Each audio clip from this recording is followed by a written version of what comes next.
He raced with a broken bone, faked chaos on the grid, and his own team might be turning against him. This is the Marc Márquez nobody talks about. Imagine standing on a starting grid. 60,000 fans watching, cameras everywhere, your rivals right beside you. And you decide to play mind games, not with your riding, not with your speed, but with psychology. Imagine riding an entire race with a broken screw lodged in your arm, bone fragments floating inside, every vibration of that 300 km/h machine, pure agony, and you still finish the race. Now imagine your own team, the most powerful team in MotoGP, quietly starting to lose faith in you. This is Marc Márquez in 2024 and 2025. And by the end of this video, you will question everything you thought you knew about the most polarizing rider on the planet. Stay with me, because the last story in this video, nobody saw it coming. Before we get into the controversies, the chaos, and the emotional moments that have gone viral in recent months, let's quickly remind ourselves who Marc Márquez actually is. Because context matters. Marc Márquez is an 8-time world champion. 8. That number alone puts him in the conversation with the greatest motorcycle racers who ever lived. He won his first MotoGP title at 20 years old, making him the youngest champion in the Premier class ever. He dominated for years, in a way that made rivals feel almost hopeless. He is the kind of rider who does things on a motorcycle that engineers say shouldn't be possible. His famous saves, those moments where he's hanging off the bike at an angle that defies physics, have been studied by biomechanics experts. He doesn't just ride fast, he controls chaos. But here's what makes him truly fascinating, and truly controversial. Marc Márquez has never been the nice guy of MotoGP. He is hyper-competitive in a way that makes people uncomfortable. He will take risks that endanger himself and others. He will use psychological tactics that blur the line between genius and gamesmanship. He will push his broken body past limits that would hospitalize most people. And in 2024 and 2025, all of those qualities exploded into public controversy at the same time. So today we're going to walk through 4 major stories that have defined his recent career. And I promise you, each one is more dramatic than the last. Let's start with the story that the entire MotoGP paddock is still talking about. What you're about to hear in the next few minutes has never been explained this clearly anywhere on YouTube. Keep watching. Okay, story number 1, it's a race weekend, the grid is set. Riders are lined up on the starting line, engines warming, the atmosphere electric. This is the most tightly controlled moment in motorsport. Every rider, every mechanic, every marshal has a job to do and a position to be in. And then Marc Márquez runs. Not rides. Runs. He jumps off his bike, sprints toward his garage, and suddenly his entire team is scrambling. Mechanics are rushing out. Crew members are yelling. And here's the thing that makes this so extraordinary. Other riders saw it and panicked. Because when Marc Márquez, one of the most experienced riders in MotoGP history, suddenly acts like something is catastrophically wrong on the grid, your brain tells you something must be wrong. Maybe there's a safety issue. Maybe there's a rule change. Maybe you're supposed to switch something on your bike too. Several riders actually started looking toward their own teams. Some began moving off their grid positions, and the start procedure was disrupted enough that officials had to intervene. The race start was delayed. Now, here's where it gets interesting. What was the emergency? A bike change. Marc switched to his second bike, and whether it was a legitimate technical concern or a calculated move to unsettle the field, nobody can say for certain. His team said it was a real issue. His rivals raised eyebrows. And the footage, circulated millions of times on social media, shows something that looks incredibly deliberate. Fans split into 2 camps immediately.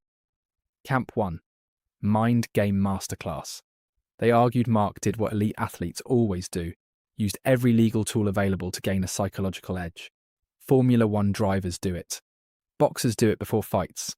In a sport where 0.3 seconds separates the top 10, getting into your rivals' heads is just part of the game. Camp 2, unsportsmanlike conduct. They argue that deliberately disrupting the grid start, or even doing something that appears deliberate, sets a dangerous precedent. Other riders making split-second decisions based on false signals could cause accidents. This isn't boxing where you can psych out an opponent before a punch.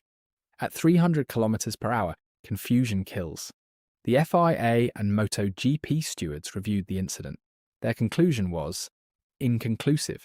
No penalty was issued, which itself became controversial. Because it essentially said, we can't prove intent, so it's allowed.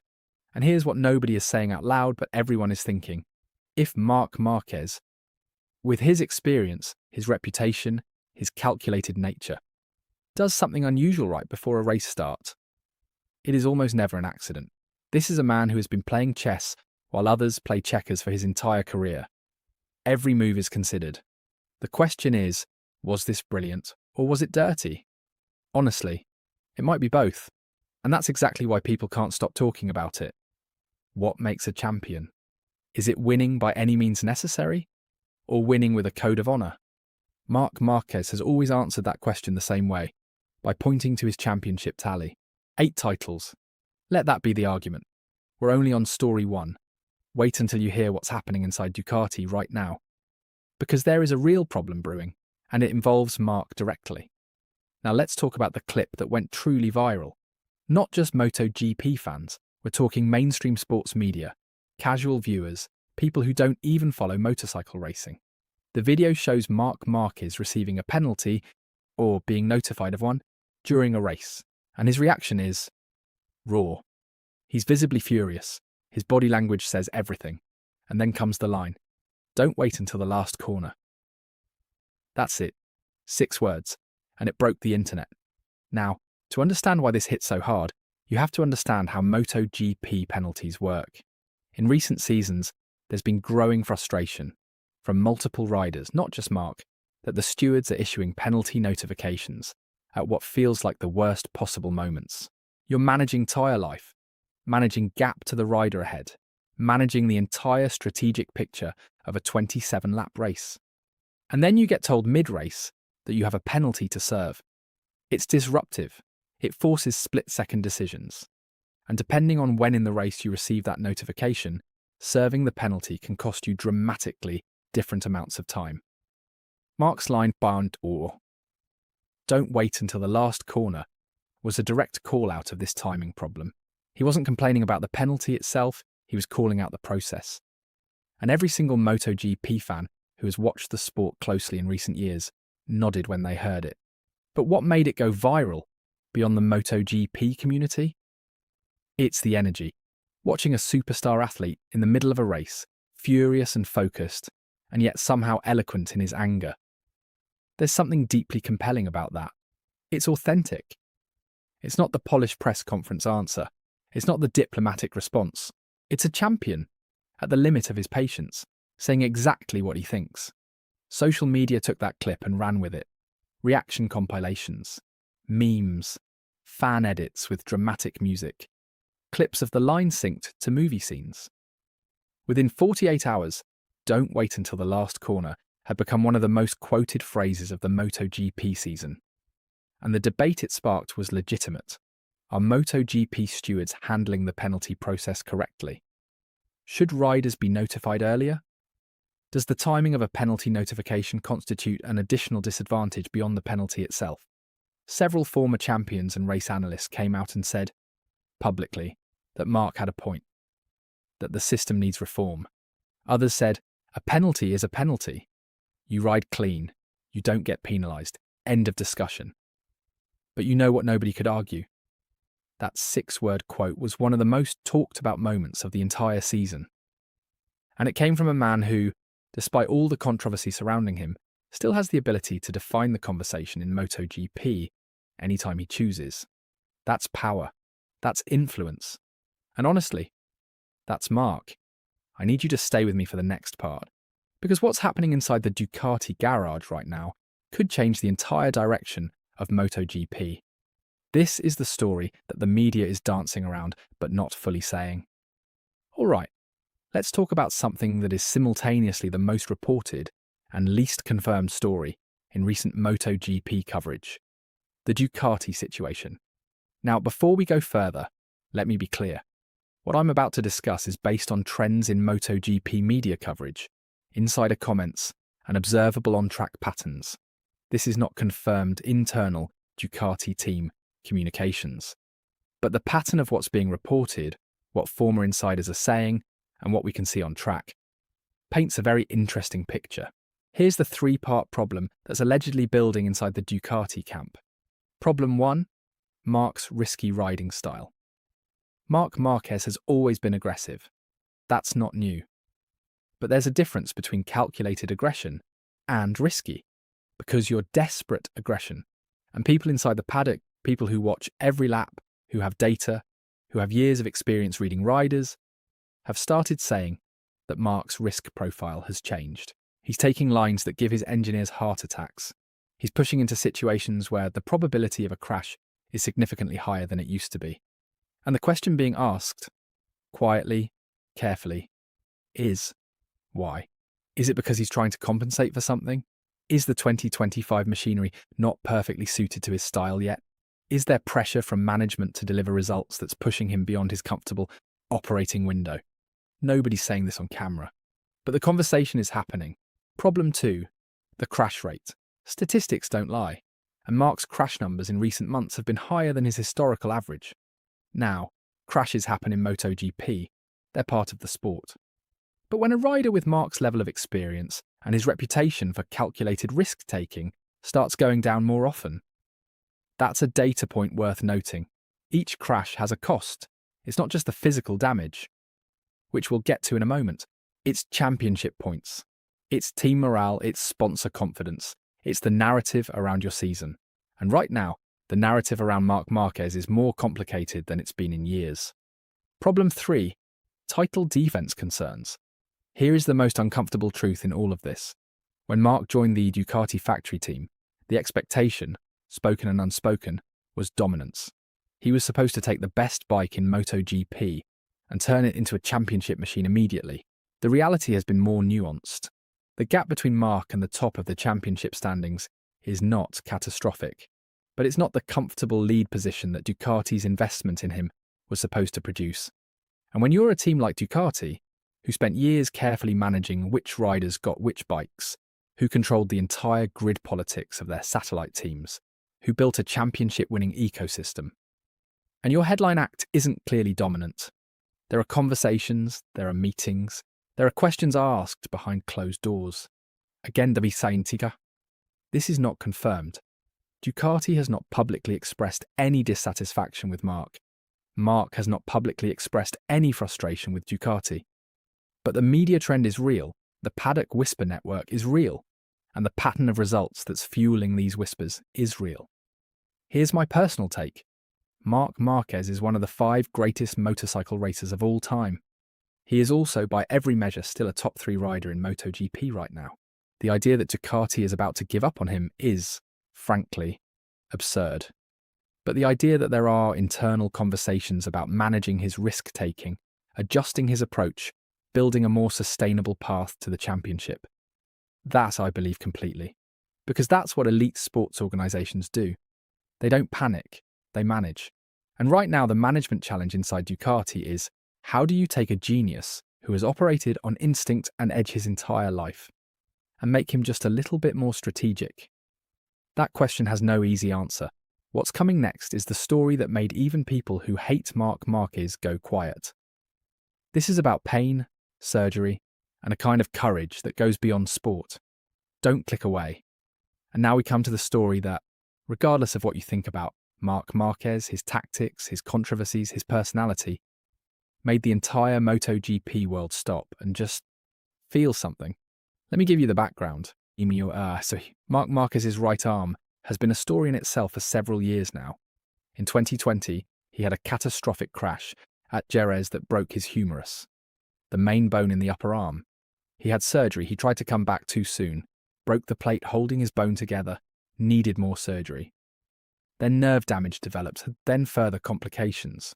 For a period of time, the MotoGP world genuinely wondered if Marc Márquez would ever race at full capability again, or race at all. He fought back. We know that story. He returned, competed, struggled with the hardware limitations of his Honda, moved to Gresini Ducati, proved he still had elite-level speed, then moved to the factory Ducati team. But the arm story wasn't finished. What emerged recently and sent millions of views across motorsport platforms was the detailed surgical picture of what Marc had actually been racing with.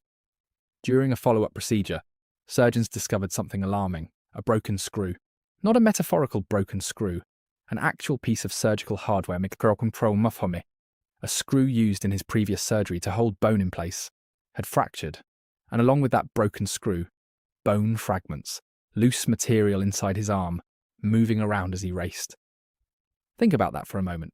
Marc Márquez has been gripping a motorcycle handlebar that vibrates at hundreds of revolutions per minute, throwing the machine into corners at 300 kilometers per hour, using that arm to control lateral forces that would challenge a healthy person's two-handed grip. And inside that arm, broken metal and floating bone fragments. The pain tolerance this implies is not normal. It is not even high pain tolerance in the athlete sense. It is a category of suffering and perseverance that most human beings will never encounter. When this story broke, when the specific details of that surgery came out, the reaction online was overwhelming, not just from MotoGP fans, from athletes in other sports, from medical professionals, from people who had never watched a single motorcycle race in their lives. The comment sections filled with a single theme: respect. Even accounts that regularly post critical content about Marc, about his controversies, his aggressive riding, his mind games, went quiet for a day, or changed their tone entirely, because there is a line between athletic competition and genuine human suffering, and what Marc Márquez has been racing through crosses that line. Now, and I want to be balanced here. Some will argue that racing with this kind of injury is itself a problem, that the ethics of motorsport require riders to be honest about their physical condition, that racing with compromised biomechanics is not just a personal risk, but a risk to other riders who share the track. These are legitimate points. But here's the other side of that argument. Marc disclosed his situation to his medical team. His team doctor cleared him to race. MotoGP medical protocols were followed. The decision about whether to compete, given a known but managed risk, was made between Marc, his doctors, and his team. This is not a unique situation in professional sport. Athletes compete through pain all the time. The decision to race, knowing the cost, accepting the risk, is deeply personal. And in Marc's case, it was clearly a decision made with open eyes. What this story revealed, more than anything else, is that the Marc Márquez you see on television, the confident, occasionally provocative, always calculating figure, is also a man carrying a weight that the cameras rarely capture. He is, in the truest sense of the phrase, putting his body on the line, not as a metaphor, literally. And that changes something. It doesn't erase the controversies. It doesn't make every aggressive move on track suddenly acceptable, but it adds a dimension of humanity to a figure who is often discussed as if he were a chess piece rather than a person. Marc Márquez races despite everything his body is telling him to stop. He races because somewhere inside him, the fire to compete burns hotter than the pain. Whether that's inspiring or reckless, it probably depends on the day you ask him.